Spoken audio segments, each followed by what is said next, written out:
Hi, I'm Allie Reynolds with Allie's Organics, and today we're going to show you how to grow in a bale of straw. Of course, we need a bale of straw, and then we want to saturate this thing 3 or 4 days before we start to plant. So we want to soak it in really good. And we may want to come out here every day or so, just so that it gets soaked pretty good.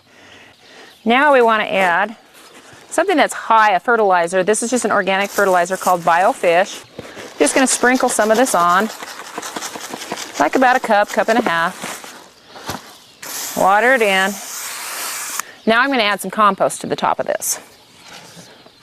It's just going to give them some food and some growing medium. And I just want to add maybe just a nice light covering over the top. We can water this in. We can plant it now, or we can wait another 4 days. But I also like to dig out a section. We're just going to dig out a section to plant.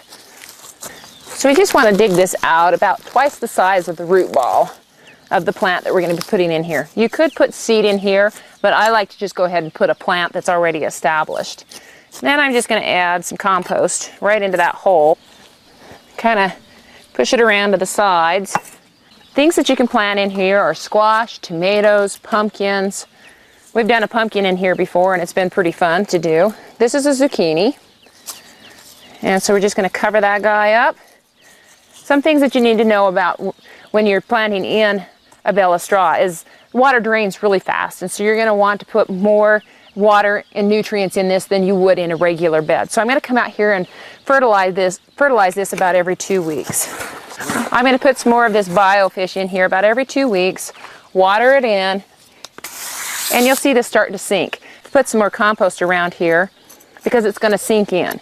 Now, make sure wherever you put this, that's where you really want it, because you're not going to be able to move this. Besides the point that it's heavy, it will start to fall apart. By the end of the season, a lot of this is being broke down, and you won't be able to reuse this next year, but by all means, throw it in your compost bin. Don't waste it. So I could actually go ahead and plant this other section, doing the same thing. Why not? Put a tomato plant in there too. 2 crops in one little bale.